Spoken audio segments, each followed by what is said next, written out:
নমস্কার বন্ধুরা, কেমন আছেন সবাই? সোফিয়ার সাতকাহনে আপনাদের সবাইকে স্বাগত জানাই। বন্ধুরা, গত দিন যে ঘটনাটি ছোট্ট একটি ঘটনা শেয়ার করেছিলাম, আপনাদের অনেকেরই ভালো লেগেছে, প্রচুর কমেন্ট পেয়েছি।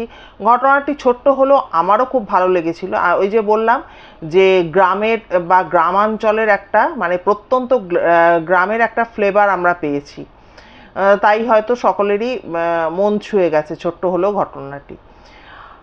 আর আজকে যে ঘটনাটি বলতে চলেছি সেই ঘটনাটি আমার এক ছোট্ট বোনের ঘটনা। সে আমার থেকে বয়সে অনেকটাই ছোট, কিন্তু তার সাথে আমার মানে পুরো নিজের দিদি বোনের মতো সম্পর্ক। সে ব্যাঙ্গালোরে থাকে। ওর নাম হচ্ছে সুস্মিতা সরকার।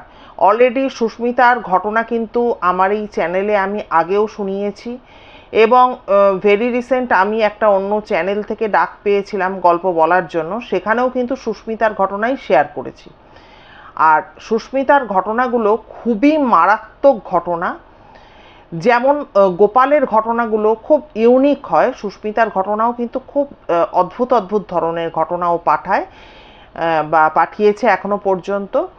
আজকের ঘটনাটি যেটা পাঠিয়েছে সেই ঘটনাটি মানে কি বলবো, যে মানুষের একটা ছোট্ট ভুল যে কতটা মারাত্মক হতে পারে, ঘটনাটি শুনলেই সেটা বুঝতে পারবেন। ভয় কতটা লাগবে বা কতটা পাবেন সেটা আমি বলতে পারি না, কিন্তু আমাদের মানুষের যে ভুল বা ভুলের দিক থেকে কত বড় ঘটনা ঘটতে পারে সেটা আপনাদের সাথে শেয়ার করব। আজকের ঘটনাটি যেটা বলতে চলেছি এটি শিলিগুড়ির একটি সম্ভ্রান্ত পরিবারের ঘটনা। পরিবারটিতে রয়েছে ভদ্রলোক, পরিবারের যিনি কর্তা, এবং ভদ্রমহিলা, ওনার স্ত্রী, আর দুটি মেয়ে। দুটি মেয়ের মধ্যে বড় মেয়েটি কলকাতায় ল পড়াশোনা করছে, আর ছোট মেয়েটি ওখানকার কলেজেই পড়েন। এবারে এই তো চারজন মানুষ। আর এই যে ভদ্রমহিলা কিন্তু নিজের জীবনটাকে একটু আলাদাভাবে কিন্তু চালান, বা নিজের মতো থাকতে উনি পছন্দ করেন। উনি ওনার সাজ গোজ, বেড়াতে যাওয়া, এই সব নিয়ে ব্যস্ত থাকেন। যেহেতু 90s দিকের ঘটনা আমি বলছি, সেই হেতু এই যে ভদ্রমহিলা ওই সময় কিন্তু দাঁড়িয়ে সাজগোজ করা, ঘুরতে ফিরতে যাওয়া, এগুলো কিন্তু করে থাকেন। আর ভদ্রলোক খুবই সৎ একজন ভদ্র ভালো মানুষ। ভদ্রলোকের হচ্ছে কাঠের যত দরজা জানলার ফ্রেম এই সবের একটা বিশাল বড় কারখানা। আর উনি অর্ডারগুলো ধরেন কোনো একটা বাড়ি বা একটা দোকান ঘরের জন্য না, উনি ধরেন হচ্ছে খুব বড় একটা কোনো স্কুল, কলেজ, হ্যাঁ, বা কোথাও একটা বিশাল বড় বাড়ি তৈরি হচ্ছে, সেই রকম মানে যেখানে প্রচুর পরিমাণে হিউজ জিনিস লাগবে, সেই সমস্ত জায়গায় উনি অর্ডারগুলো ধরেন, এবং ব্যবসাও ওনার রমরমিয়ে চলছে, কোথাও কোনো সমস্যা নেই। এইভাবে মানে পরিবারটির দিন কাটছিল। তা কাটতে কাটতে এই বাচ্চাদের, তাহলে এই যে ভদ্রমহিলা নিজের মতো নিজে থাকেন। দেখুন, 90s সময় মায়েদেরকে আমরা কিন্তু সেভাবে ঠিক পাইনি, বরং এখন সেগুলো দেখা যায়। কিন্তু ভদ্রমহিলা কিন্তু আগাগোড়াই ওরকম সাজগোজ করতে ভালোবাসেন, এবং তিনি যথেষ্ট সুন্দরী, তাকে বয়সের তুলনায় অনেক অল্প বয়সী দেখায়, এবং উনি বেড়াতে যাওয়া, বন্ধুদের সাথে ঘোরাফেরা, এইসবেই কিন্তু খুব মানে নিজেকে ব্যস্ত রাখেন। মেয়েদের দিকে বা সংসারের দিকে মানে এক কথায় বলতে গেলে ভদ্রমহিলা একেবারেই সাংসারিক ছিলেন না। তো এই মেয়ে দুটিকে বড় করে তোলে একজন কি বলবো পরিচারিকা বলতে পারি, বা একজন মানে মাতৃসম একজন মহিলা, যাকে কিন্তু ওরা এই দুই বোন পিসি বলে ডাকত। এবং এই যে ভদ্রমহিলা এরকম সংসারের দিকে অতটা লক্ষ্য নেই, বাচ্চাদের একেবারেই লক্ষ্য রাখেন না, এটা নিয়ে কিন্তু পরিবারে কোথাও কোনো দিনও কোনো অশান্তি ছিল না। এই ভদ্রলোক বাড়ির সমস্ত মানে সংসারের সমস্ত কাজকর্ম করার জন্য কিন্তু লোক নিযুক্ত করেছিলেন। এই যারা কাজের লোক তারা সকাল সকাল চলে আসতো, এসে ঘর মোছা, জামা কাপড় কাচা, বাসন মাজা, এগুলো সমস্ত করতো। আরও যা যা কাজ থাকে একটা পরিবারে, ঘরদোর গোছানো, সবটুকু করে টোরে নিয়ে একদল গিয়ে সেখানে রান্না করতো, রান্নার জায়গায় কেউ এই সমস্ত কাজকর্ম করতো। প্লাস তো মেয়েদের দেখার জন্য লোক ছিল, যাকে পিসি বলতো। ওরা সমস্তটুকু করে টোরে এই 10টা 11টার দিকে যখন বেরিয়ে যেত এই কাজের লোকেরা, সেই সময় ভদ্রলোক নিজেও স্নান খাওয়া করে টোরে উনি ওই 10টা 11টার দিকে উনিও বেরিয়ে যেতেন।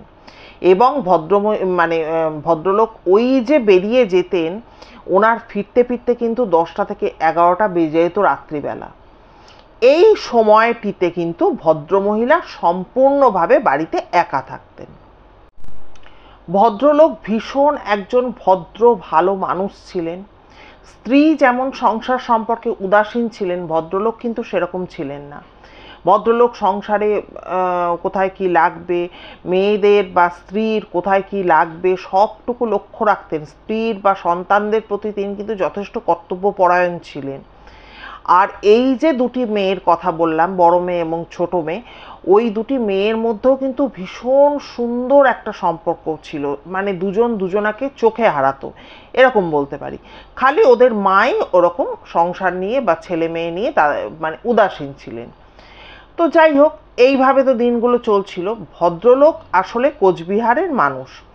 উনি কোচবিহার থেকে পরবর্তী সময় এই বিজনেসের কাজে কিন্তু শিলিগুড়িতে আসেন এবং বিজনেসটাকে ভালো মতো দাঁড় করিয়ে উনি কিন্তু বিয়ে করেন। বিয়ে করার পর স্ত্রীকে নিয়ে উনি কিন্তু এই শিলিগুড়িতে এসে কিন্তু বাড়ি করেন। এবং এখানে বাড়ি করার পর উনি স্ত্রীকে নিয়ে আসেন। তখন কিন্তু এই মেয়েরা কেউ হয়নি, তখন কিন্তু পুরোপুরি তিনি মানে উনি ওনার স্ত্রী এই কিন্তু বাড়িতে মেম্বার ছিল। তো যাই হোক, পরবর্তী সময় তার দুটি মেয়ে হয় এবং ওই পিসি যার কথা বললাম উনি তো সর্বক্ষণ ওই বাড়িতেই থাকতেন। তো এইভাবে কিন্তু ওনাদের দিনগুলো কেটে যাচ্ছিল। আচ্ছা, এই ভদ্রমহিলা যেমন সাজতে গুছতে ঘুরতে ফিরতে ভালোবাসতেন, তেমনি উনি কিন্তু কবিতা গল্প এগুলোও কিন্তু পড়তে খুবই ভালোবাসতেন। এবং অল্প বয়সী কেন, বয়স মানে যাদের বয়স হয়েছে তাদের মধ্যেও অনেক সময় দেখা যায়, কিন্তু অল্প বয়সীদের মধ্যে যেরকম পেন পেন্সিল স্টিকার এগুলো সুন্দর সুন্দর এগুলো কালেক্ট করবার যে একটা প্রবণতা থাকে, ভদ্রমহিলার মধ্যে সেই প্রবণতাটা ছিল। আর দেখবেন অনেককে আমরা দেখি কয়েন জমা করতে, হ্যাঁ, বা হয়তো বিভিন্ন দেশের ওই যে পোস্ট কার্ড এগুলো অনেক সময় অনেক জমা করতো। বাট টিকিট, ট্রেন বাসের বিভিন্ন ধরনের টিকিট কালেক্ট করে রাখা অনেকের এগুলো ইচ্ছা থাকে, মানে আগ্রহ থাকে। কিন্তু ভদ্রমহিলার ছিল পেন পেন্সিল এবং বিভিন্ন স্টিকার কালেক্ট করার বা জমানোর নেশা। তো যাই হোক, এবার ভদ্রলোক স্ত্রীর এই সমস্ত শখের কথা জানতেন বলে উনি ওনাদের বাড়ির থেকে কিছুটা দূরে একটি দোকানে, বই খাতার বইপত্রের দোকানে একটি যে ছেলেটি বসতো সেই ছেলেটির সাথে ভদ্রমহিলাকে কিন্তু আলাপ করিয়ে দিয়েছিলেন এবং বলেছিলেন যে তোমার যখনই ইচ্ছা হবে তুমি এখান থেকে সে বই, তারপর তোমার পেন পেন্সিল যা ইচ্ছা হয় তুমি এখান থেকে কিনে নিয়ে যাবে। তাহলে বুঝতে পারছেন কতটা তাকে ভদ্রলোক স্বাধীনতা দিয়েছিলেন ওই সময় দাঁড়িয়ে, এবং প্রচণ্ড স্ত্রীকে উনি ভালোবাসতেন। বইয়ের যে দোকানটি সেটি ছিল একজন মারোয়ারি ভদ্রলোকের। ভদ্রলোক খুবই ভালো ছিলেন এবং যে ছেলেটি দোকানে বসতো, এই মারোয়ারি ভদ্রলোক এবং এই যে ছেলেটি দোকানে বসতো তার বাবা দুজনে কিন্তু খুব ভালো বন্ধু ছিলেন। এবার ছেলেটির যখন মাত্র ওই 15-16 এরকম বয়স, তখন কিন্তু অকালে তার বাবার কিন্তু প্রয়াণ ঘটে বা তিনি মারা যান। এরপরে এই মানে দোকানটি এই মারোয়ারি ভদ্রলোকের হলেও কিন্তু ভদ্রলোক কখনোই দোকানটিতে আসতেন না। এই ছেলেটিকে শুধুমাত্র দাঁড় করাবার জন্য কিন্তু ভদ্রলোক দোকানটি খুলেছিলেন এবং উনি ছেলেটিকে বলেছিলেন যে দেখো এই দোকানে তুমি বসবে এবং বিক্রি বাট্টা যা হবে সেগুলো তুমি দেখবে, সবটুকু মানে দোকানের দায়িত্ব পুরো তিনি ছেলেটার হাতে ছেড়ে দিয়েছিলেন এবং বলেছিলেন যে এই দোকান থেকে যা আয় টায় হবে তার উপর তো তুমি মাইনে পাবে, তোমাকে মাইনে দেওয়ার পর যদি কিছু বেঁচে থাকে সেইটা তুমি আমাকে বুঝিয়ে দেবে। তো সেই মতো সপ্তাহে সপ্তাহে একবার করে উনি ওই হিসাবটা দেখতেন, বাদ বাকি ছেলেটিই পুরো দোকান টোকান চালাতো। তা এরপরে এই ছেলেটির দোকানে তো ওই ভদ্রমহিলা যাতায়াত শুরু করেন, কারণ ভদ্রমহিলার স্বামী তো এই ছেলেটির সাথে ভদ্রমহিলা আলাপ করিয়ে দিয়েছিল। এবার যাতায়াত করেন। তো একদিন ওই ভদ্রমহিলা বলেন যে দেখো রোজ রোজ এই দুপুরবেলা আমি আসি নতুন বইগুলো নিতে, কিন্তু আমার আর ভালো লাগে না। তা তোমার সাথে তো তোমার কাছ থেকে জেনেছি আমি তোমার বাড়ি তো অনেকটা দূরে এবং তুমি তো বাড়িতে যাও কি খেতেই যাও, তা তুমি এক কাজ করো, দুপুরে যদি কোনো নতুন বই টই আসে বা পেন পেন্সিল আসে তুমি সেগুলো নিয়ে আমার বাড়িতে চলে যাবে এবং আমার বাড়ি থেকে খাওয়া দাওয়া করে তুমি এসে দোকান খুলবে। মানে ছেলেটি দোকান খুলতো, দোকান তারপরে 2টো থেকে 5টা অবধি বন্ধ রাখতো ওই দুপুরবেলার দিকে, আবার 5টায় এসে দোকান খুলে পুরো 9:30 অবধি দোকানটা খোলা থাকতো।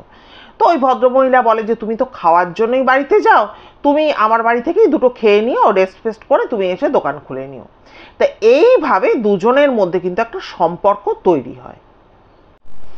এবারে এই যে ছেলেটির তখন মাত্র 18 মতো বয়স, 18 বছর বয়স, এবং ছেলেটির বাবা যেহেতু বললাম অকালে মারা গেছে, ফলে সে বেশি দূর পড়াশোনা করতে পারেনি, কিন্তু সে ভদ্র পরিবারের ছেলে ছিল এবং সে কিন্তু খুব সুন্দর দেখতে ছিল। তো যাই হোক, ভদ্রমহিলার সাথে তো একটা এরকম ভদ্রমহিলা বলাতে একটা ভালো একটা সম্পর্ক গড়ে ওঠে। এবার ভদ্রলোক কিন্তু কোনো দিনও কোনো রকম সন্দেহ করেননি এই ছেলেটি আসাতে, মানে ছেলেটি যে দুপুরে খেতে আসছে। তিনি ভেবেছিলেন যে আমার তো কোনো অভাব নেই, ফলে একটা এরকম অসহায় মানে ছোটোবেলায় বাবা মারা গেছে এরকম একটা ছেলে যদি এসে খেয়ে যায় তাতে অসুবিধা কী আছে, কোনোই অসুবিধা নেই। আসলে উনি নিজে এতটা ভালো ছিলেন এবং নিজের মন মানসিকতা দিয়েই কিন্তু উনি অন্যকে দেখতেন, ফলে কোনো কিছু কোথাও একটা কোনো খারাপ কিছু হচ্ছে এরকম কখনো তিনি কিন্তু মনের কোণাতেও স্থান দেননি যে এরকম কিছু হচ্ছে বা খারাপ কিছু হচ্ছে। তো যাই হোক, এইভাবে তো দিনের মতো দিন কাটতে থাকে। হঠাৎ করেই একদিন ওই ছেলেটি মারোয়ারি ভদ্রলোক মানে ওই বইয়ের দোকানের মালিককে এসে বলে যে কাকু আমি না আর এই দোকানে আর কাজ করব না, আমি কলকাতায় চলে যাব। এবার মারোয়ারি ভদ্রলোক, যিনি কিন্তু ওর বাবা মারা যাওয়ার পর খালি হাতে তো কাউকে দিনের পর দিন সাহায্য করা যায় না, সেই মানসিকতা থেকে ওর জন্যই কিন্তু দোকানটা খুলেছিলেন। ওনার কিন্তু নিজের অন্য প্রচুর বিজনেস রয়েছে, শুধু ওকে দাঁড় করাবার জন্যই দোকানটা খুলেছিলেন। এবারে উনি তো আকাশ থেকে পড়েন, উনি বলে সে কি, কেন তুমি কলকাতায় চলে যাবে কেন? তখন বলছে না কাকু আমার ভালো লাগছে না, আমি আর শিলিগুড়িতে থাকবো না, আমি কলকাতায় চলে যাব।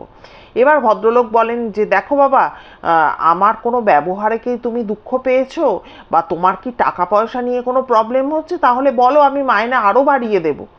তখন ছেলেটি বলে যে ছেলেটি খুবই নম্র ভদ্র স্বভাবের ছিল এবং সে দোকানের প্রতি মানে কোনো দিনও সে দোকানে ফাঁকি দেয়নি আর কি, ফাঁকিবাজ ছিল না ছেলে, খুব ভালো ছেলে ছিল।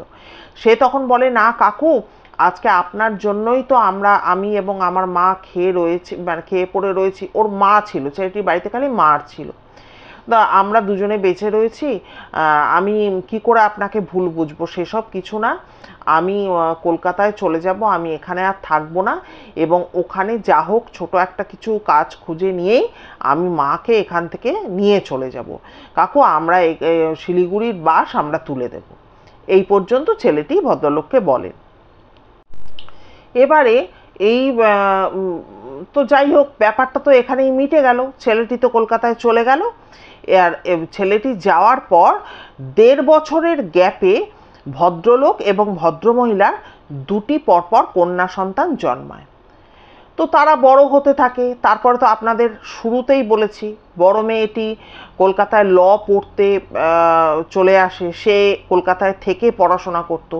ছোট মেয়েটি শিলিগুড়িতে একটি কলেজে পড়াশোনা করে, আর বড় মেয়েটি ছুটি ছাটায় বাড়ি ফিরত।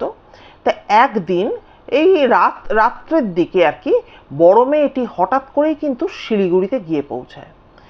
এবার ওকে দেখে বাড়ির লোক সবাই তো অবাক হয়ে যায়।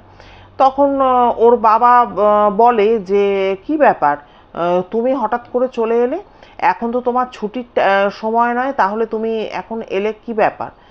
তখন বলছে যে হ্যাঁ আমি জানি আমার তো এখন ছুটির টাইম নয়, কিন্তু কি করব, আমার ভাল লাগছিল না, আমি একটু সবার সাথে দেখা করবার জন্য এসেছি। তখন ভদ্রলোক বলেন যে তুমি কবে আবার চলে যাবে, ফেরত চলে যাবে? তো তখন মেয়েটি একটা কিছু আর কি জুৎসই উত্তর দিয়েছিল। তখন আসলে ভদ্রলোক কিন্তু এই ভদ্রলোকের বড় মেয়ের প্রতি খুব স্ট্রিক্ট ছিলেন। এই নয় যে তিনি মেয়েটিকে ভালোবাসতেন না বা মেয়েটির জন্য কিচ্ছু করতেন না, মেয়েটির জন্য তিনি সব করতেন। মেয়েটি যা বলতো, যা তার প্রয়োজন ছিল, ভদ্রলোক সবই করতেন। কিন্তু বাবা আর মেয়ের যে একটা টান, একটা বন্ডিং, সেটা কিন্তু কোথাও একটা মিসিং ছিল ভদ্রলোক এবং বড় মেয়ের মধ্যে। এটা কিন্তু সবাই লক্ষ্য করত। কিন্তু বড় মেয়ে যা যা চেয়েছে সবটুকু বাবা দিয়েছে, তার কোনো আশা বা ইচ্ছাকে তিনি অপূর্ণ কিন্তু রাখেননি। কিন্তু তিনি ছোট মেয়েকে যেভাবে ভালোবাসতেন, হ্যাঁ, সেইভাবে কিন্তু সেই টানটা কিন্তু ভদ্রলোকের কোথাও যেন একটা মিসিং ছিল বড় মেয়ের সাথে। তো যাই হোক, তো এইভাবে তো হঠাৎ করে মেয়েটি এসে বাড়িতে পৌঁছায় এবং ভদ্রলোকের সাথে এই রকম কিন্তু কথোপকথন হয়। আর ভদ্রমহিলার তো আপনাদের বলছি, দুটি মেয়ের কাউরই ওপর কোনো রকম কোনো টান ছিল না। তিনি নিজেকে নিয়ে ব্যস্ত থাকতেন, সব সময় সাজগোজ, নিজেকে মেনটেন করা। হ্যাঁ, এবার আমি তো বললাম 90s-এর ঘটনা আমি বলছি। তো সেই সময় দাঁড়িয়ে, হ্যাঁ, তিনি পার্লারে যেতেন, তিনি বন্ধু বান্ধব নিয়ে তাদের সাথে ঘুরতে যাওয়া, বেড়াতে যাওয়া, এইগুলো নিয়ে কিন্তু তিনি মেতে থাকতেন।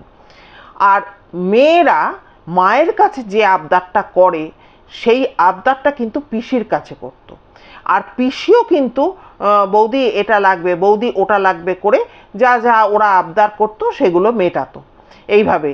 কিন্তু এই পিসিকে কেউ কিন্তু কোনো রকম খারাপ নজরে দেখতো না।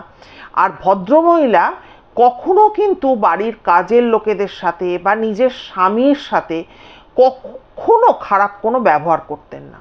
হ্যাঁ, তার কিন্তু ব্যবহার খুবই ভালো ছিল।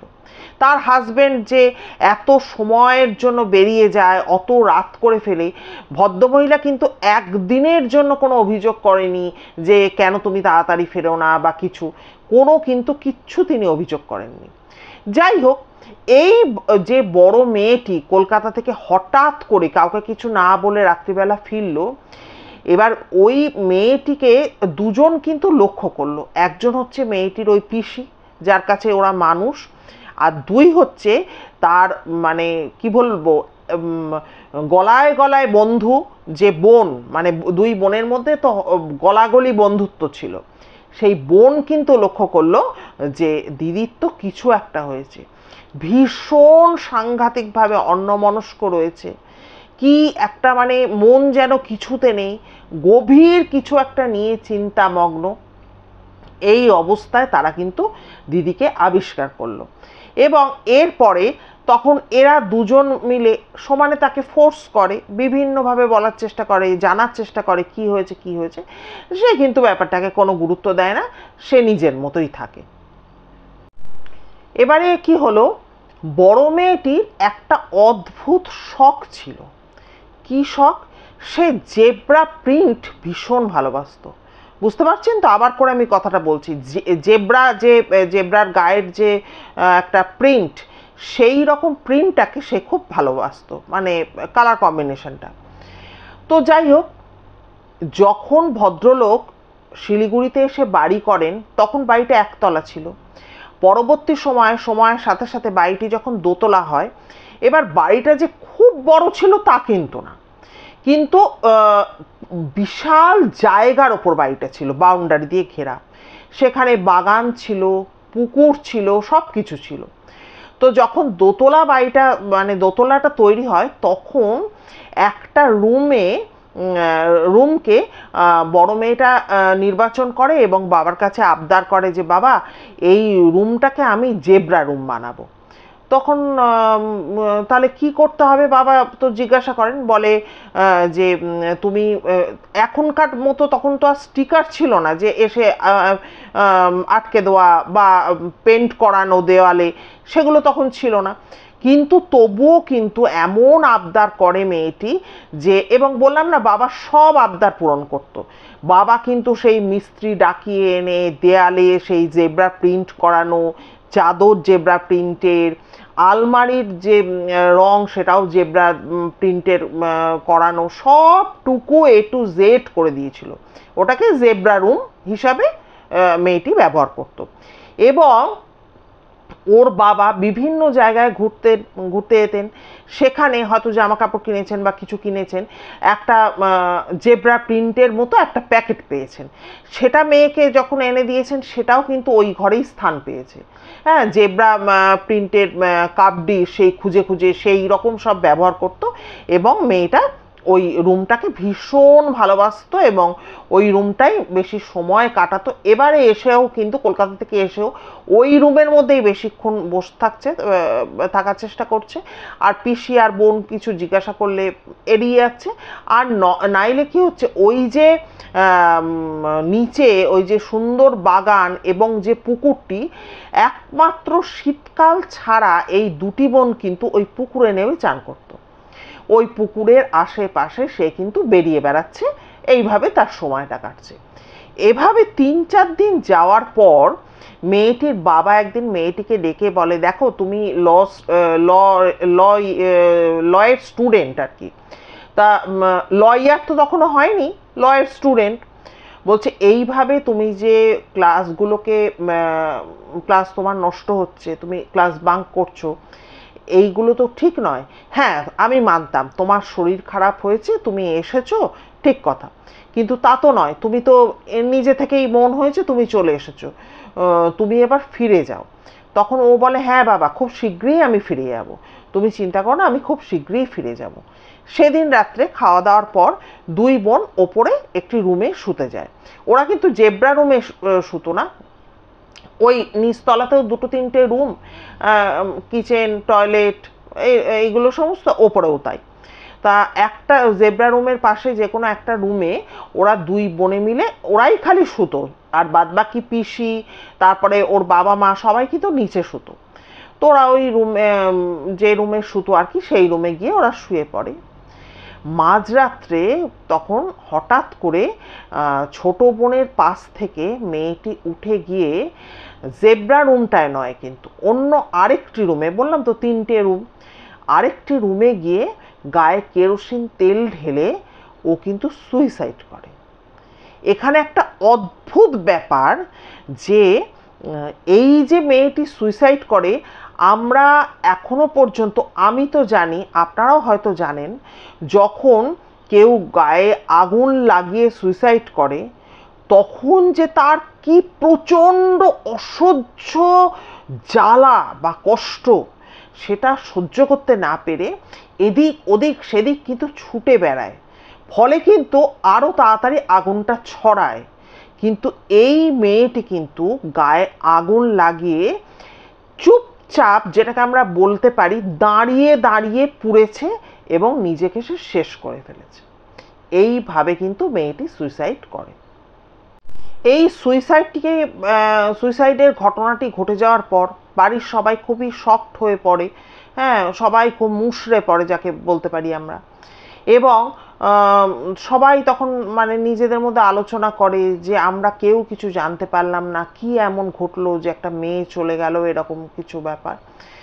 তা ওর কি কারোর সাথে কোনো সম্পর্ক হয়েছিল, সেখানে কোনো ব্রেকআপের কারণেই কি এরকম ঘটনাটা ঘটলো? কিন্তু ছোট বোনটা বলে যে হ্যাঁ, ওর একটা সম্পর্ক তৈরি হচ্ছিল, কিন্তু তার সম্পর্কেও দিদি খুব ভালো ভালো কথা বলতো। আর একজন কারোর সাথে ব্রেকআপ হয়ে যাওয়ার পর আমার দিদি সুইসাইড করবে এরকম মানসিকতা আমার দিদির অন্তত ছিল না। ছোট বোন ব্যাপারটাকে একদম কিন্তু মানতে পারেনি। তো যাই হোক, ব্যাপারটা পুরো একটা মিস্ট্রি হয়েই রয়ে গেল যে মেয়েটি কেন সুইসাইড করলো। এরপরে ওদের এই যে মারা গেল মেয়েটি, এই মেয়েটি মারা যাওয়ার পর তার তো একটা ক্রিয়া কর্ম কিছু থাকে, অপঘাতে যেহেতু মৃত্যু হয়েছে। তো এই পুরো নির্দেশটা বা বাড়িতে কোনো পুজো আচ্চা হলে পর কোচবিহারের বাড়ি থেকে ওখানকার যিনি কুলপুরোহিতেদের তিনি যা বিধান দিতেন সেই মতো কাজ হতো।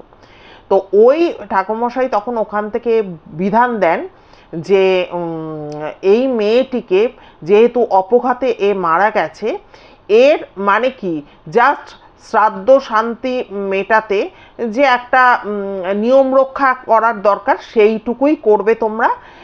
মেন কথা হচ্ছে যে যেহেতু অপঘাতে মৃত্যু, এর গয়াতে গিয়ে পিণ্ড দান হবে, তারপর বাড়িতে কিন্তু একটা শান্তি সস্তায়ন করা হবে। এই হচ্ছে পুরো প্রক্রিয়া, উনি ওখান থেকে বিধান দিলেন। তো যাই হোক, সেই মতোই সব করা টরা হলো। এরপর তো দিনের পর দিন কেটে যাচ্ছে। পিসি আর মেয়েটির যে মেয়েটি সুইসাইড করলো তার যে ছোট বোন, এই দুজন কিন্তু ভুলতে পারলো না মেয়েটিকে। এদের মাথার মধ্যে খালি এই প্রশ্নটা ঘুরপাক খায় যে কেন ও এরকম ঘটনা ঘটালো। কিন্তু বাবা মা খুব যে ভেঙে পড়লো তাও বলা যায় না, তারা কিন্তু আবার খুব তাড়াতাড়ি সামলে উঠলো। মা তার আগের জীবনে ফিরে গেল, সেই সাজগোজ, সেই বন্ধুবান্ধব, সেই ঘুরতে যাওয়া বেড়াতে যাওয়া এগুলো করতে লাগলো। বাবাও তার নিত্যদিনের কাজের মধ্যে ঢুকে গেল। তাদের উপর এফেক্ট হলেও সেটা খুব বেশি কিন্তু হলো না যতটা হলো এই পিসির আর এই ছোট বোনটির। মেয়েটি মানে ছোট বোনটি মন মরা হয়ে সারাদিন ঘুরে বেড়াতো। হ্যাঁ, ওর কিছুতেই মন বসতো না, কিছুতে দিদির কথা খুব মনে হতো। তা যাই হোক, ওর দিদি মারা গিয়েছিল গরমকালে। এবার এইখান থেকে প্রসঙ্গ থেকে সরে এসে আপনাদের একটা অদ্ভুত মানে কথা বলি বা তথ্য দিই যে মেয়েটি তো গরমকালে মারা গেছিল, যে শিলিগুড়িতে নাকি বিরাট বড় বড় টিকটিকি আছে, যেমন আমাদের দেয়ালে টিকটিকি থাকে। তো মেয়েটি নাকি যেদিন আগুনে পুড়ে মারা যায় সেদিন নাকি ওই আগুনে একটা বেশ বড় সাইজের, যেটা গৃহস্থ বাড়িতে টিকটিকি দেয়ালে ঘোরে, ওরকম একটা টিকটিকিও মারা গেছিল। তো যাই হোক, এরকম একটা ঘটনা তো ঘটেছিল যে টিকটিকিও মারা গেছিল। এরপরে এই মেয়েটি যখন খুব মনমরা হয়ে থাকে, মাও সেটা লক্ষ্য করেছে যে ছোট মেয়ে খুব মনমরা হয়ে থাকে। এবার মার কাছে সলিউশন হচ্ছে কি, ও দু চারটে জিনিস ওকে কিনে দিলেই ও খুশি হয়ে যাবে। হ্যাঁ, তো সেই মতো ওর মা ওকে বারবার করে বলতো যে চল বাইরে ঘুরবি, এদিক ওদিকে আমরা ঘুরবো, হ্যাঁ, বা হোটেলে খাবো, এগুলো করলে মনটা তোর ভালো হয়ে যাবে। এইভাবে কিন্তু মাঝে মধ্যেই মা প্রেশার করে হোক বা যেভাবেই হোক কিন্তু মেয়েটিকে নিয়ে বেরোতো। এবং মেয়েটিও হয়তো চেষ্টা করতো যে হ্যাঁ সত্যি মা ঠিকই বলছে, যাই একটু বেরোই। মেয়েটিও কিন্তু মার সাথে বেরোতো। এবার তখন শীতকাল, ওরকম বেরোবে বলে, মার সাথে বেরোবে বলে হঠাৎ করে ওই দোতলায় গিয়ে, দোতলায় তো ওদের ঘর ছিল বললাম, ওখানে ড্রেসিং টেবিলের সামনে দাঁড়িয়ে দাঁড়িয়ে মেয়েটি কিন্তু সাজগোজ করছে। হ্যাঁ, আর ইদানিং তো মা মাঝে মধ্যে মেয়েটিকে নিয়ে বেরোচ্ছে। দেখুন, মেয়ে দুটিকে কিন্তু মা কোনো দিনও কিন্তু মানে সেভাবে কিন্তু তাদেরকে ভালোবাসা বা কাছে টানা সেটা করেনি। হ্যাঁ, বরাবর ডিটাচই থেকে গেছে। আর পিসির কাছে তো মেয়ে দুটি মানুষ। আর এখন এই পরিস্থিতিতে দাঁড়িয়েও যে মা কোথায় তার মেয়েটিকে সময় দেবে বা মেয়েটির কাছে বসে দুটো কথা বলবে সেই সব নয়। মাঝে মধ্যে মেয়েটিকে নিয়ে বাইরে যাচ্ছে, হোটেলে খাওয়াচ্ছে, এদিক সেদিক ঘুরে আবার আসছে, এইভাবে। তো সেদিন ওরকম, তখন শীতকাল, ওই দোতলায় ড্রেসিং টেবিলের সামনে দাঁড়িয়ে দাঁড়িয়ে মেয়েটি সাজগোজ করছে। হঠাৎ করে একটা ওই দোতলার জানলা দিয়ে ওদের ওই পুকুরটি, দুই বোন যেখানে চান করতো, ওই পুকুরটি দেখা যায়। হঠাৎ করে একটা অদ্ভুত দৃশ্য মেয়েটির চোখে পড়ে। মেয়েটি দেখে প্রায় 5 ফুট লম্বা একটা টিকটিকি পুকুর পাড়ে দেখে। এবারে সেটা কিন্তু টিকটিকিকেই দেখে, সেটা কুমিরও না, সেটা গোসাপও নয়।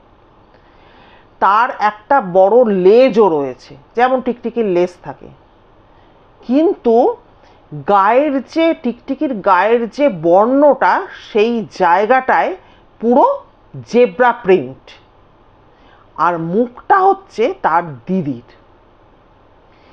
এই ভয়ঙ্কর বা ভয়ানক দৃশ্য দেখে মেয়েটি বিকট একটা চিৎকার করে কিন্তু ওখানেই অজ্ঞান হয়ে পড়ে যায়। এবার তার এই এত জোর সে যে চিৎকার করে ওঠে সেটা শুনে তার মা এবং পিসি কিন্তু দৌড়িয়ে একতলা থেকে দোতলায় উঠে আসে। এসে দেখে মেয়ে তো অজ্ঞান হয়ে গেছে। যাই হোক, মুখে চোখে জলের ছিটে টিটে দিয়ে মেয়ের যখন জ্ঞান ফেরে তখন তো সে পুরো ব্যাপারটা কিন্তু মাকে জানায়। পিসির কিন্তু একটা খটকা তৈরি হলেও মা কিন্তু পুরো হাসতে হাসতে বিষয়টি উড়িয়ে দেয়। সে বলে, রাত দিন তুই দিদি দিদি করিস, দিদির কথা ভাবিস, ও কিচ্ছু না, বাইরে চল, ঘুরে ফিরে আসি, মনটা শান্ত হবে। এই বলে সে কিন্তু মেয়েকে নিয়ে কিন্তু বাইরে বেরিয়ে যায়। কিন্তু পিসির কিন্তু ব্যাপারটা শুনে কিন্তু একটু সন্দেহ হয়। এরপরে এবার মা তো মেয়েকে নিয়ে বেরিয়ে যায়, কিন্তু মেয়ে যে দেখেছে ঘটনাটা সে তো ভুলতে পারে না যে ওই অত বড় ওই টিকটিকিটা ওই রকমভাবে তার দিদির মুখটা বসানো, তার গায়ে পুরো জেব্রা প্রিন্ট, সেটা পুরো পুকুর পাড়ে ঘুরছে। এটা তো সে ভুলতে পারে না। সে এতদিন কিন্তু দোতলায় একা একা শুচ্ছিল, কিন্তু এখন থেকে সে সিদ্ধান্ত নেয় নিচে সে এসে শোবে। সে পিসিকে বলে, পিসি আমি তোমার সাথে শুলে তোমার অসুবিধা হবে না তো? পিসি বলে, না না, অসুবিধা কিসের, একটা ঘরে ওর বাবা মা শোয়, একটা ঘরে সে পিসির সাথে শোয়। এরমভাবেই চলছিল। একদিন এই ভদ্রমহিলা মাঝরাত্রে টয়লেটে যাবেন বলে উঠেছেন। হঠাৎ ওনার চোখ যায় সামনের দেয়ালে। তিনি দেখেন একটা নর্মাল টিকটিকি, যে সাইজের হয়, শিলিগুড়িতে বড় বড় টিকটিকি হয়, হয়তো একটু সাইজটা একটু বড়, কিন্তু তার গাটা পুরো জেব্রার মতো প্রিন্ট করা। ভদ্রমহিলা এতটা প্রচণ্ড ভয় পেয়ে যান যে তিনি যে ডাকবেন, পাশেই তো স্বামী শুয়ে, সেই ক্ষমতাও তার থাকে না। তিনি ডাকতেও পারেন না, এক দৃষ্টিতে টিকটিকিটার দিকে তাকিয়ে থাকেন। এবং হঠাৎ করে যখন দেখবেন এক দৃষ্টি কিছু দেখতে দেখতে একটা সময় তো চোখের পলক পড়বে, যেই পলকটা পড়ে উনি অবাক হয়ে তাকিয়ে দেখেন টিকটিকিটা নর্মাল টিকটিকি, কোনো রকম জেব্রার গায়ে প্রিন্ট কিচ্ছু নয়, একটা নর্মাল টিকটিকিকে তিনি দেখতে পান। এরপর থেকে শুরু হয় কিন্তু মা আর মেয়ে দুজনে মিলেই কিন্তু এরকম অদ্ভুত দর্শন প্রাণীকে বাড়ির যেখানে সেখানে দেখা শুরু করে।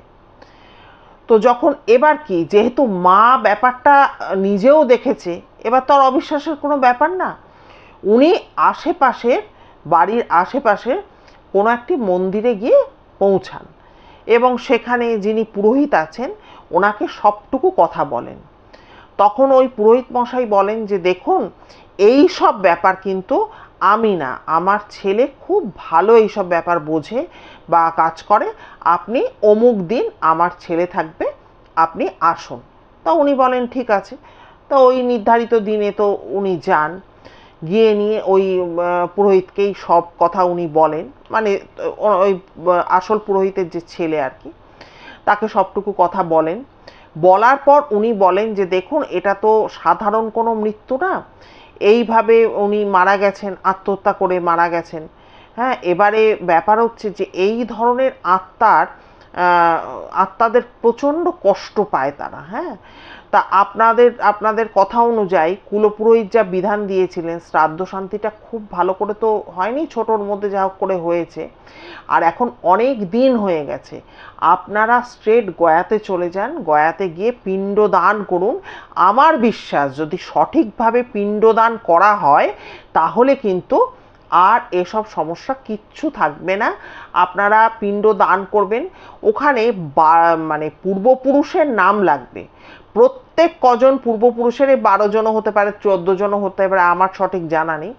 এই পূর্বপুরুষের নাম ধরে ধরে কিন্তু ওইখানে কাজ হবে, কিছু ক্রিয়া আছে সেগুলো হবে, যেহেতু একটা এভাবে আর কি মারা গেছে, সুইসাইড কেস। তো সেক্ষেত্রে ওইভাবে পিণ্ডদান হবে।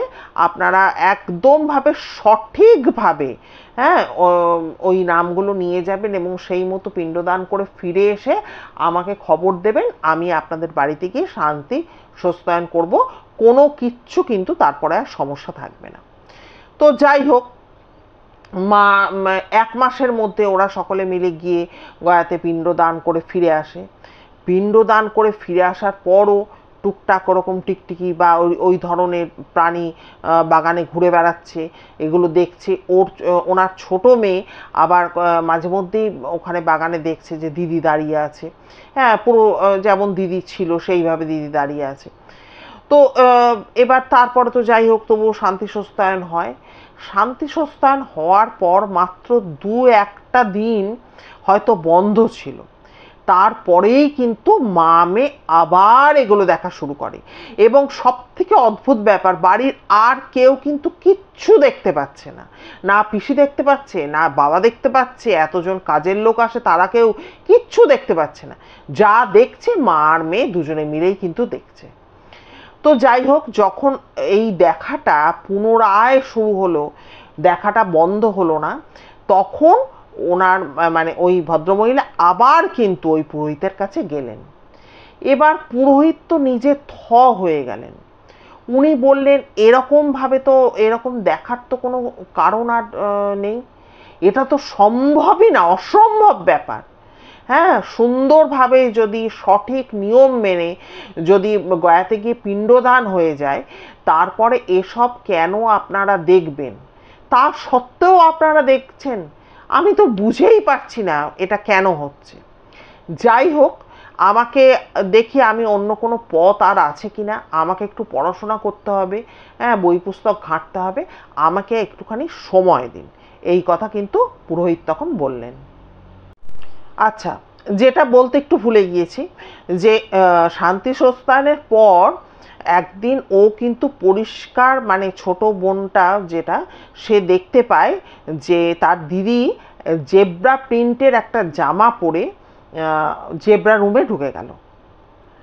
তখনও চিন্তা করে যে এত কিছু করা হলো, দিদি তো যাচ্ছে না, দিদি তো এখানেই রয়ে গেছে।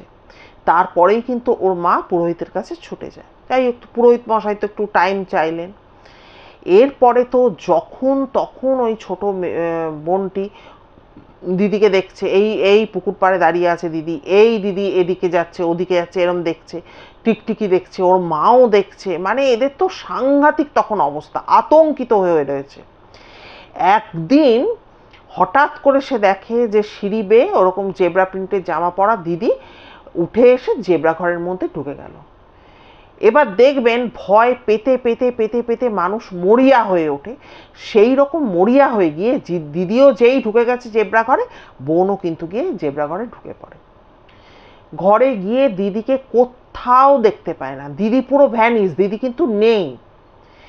এবার ওই মেয়েটি, ওই বোনটি আর কি, এটা ওটা সেটা এই নাড়াচাড়া করছে, যেটা কোনোদিনও সে করেনি। জেব্রা ঘরটা দিদি হয়তো নেই, কিন্তু সুন্দরভাবে সাজিয়ে গুছিয়ে সুন্দর করে রাখা আছে। ওদের বাড়িটিও খুব সুন্দর করে সাজানো গোছানো, কিন্তু দিদি না থাকাকালীনও জেব্রা ঘরটাকে পরিষ্কার পরিচ্ছন্ন করে সুন্দরভাবে সাজিয়ে রাখা আছে। তো এটা ওটা নাড়াচাড়া করতে করতে দিদির একটা হাফ আলমারি ছিল, মানে ছোট আলমারি, সেই আলমারিটাকে ও খুলে ফেলে। খুলে ফেলে ও একটা ডায়েরি পায়। এবার ওর দিদির কিন্তু দিনলিপি লিখে রাখা, এভরিডে প্রত্যেক দিনে যে দিনলিপি, সেরকম কোনো ঝোঁক ছিল না।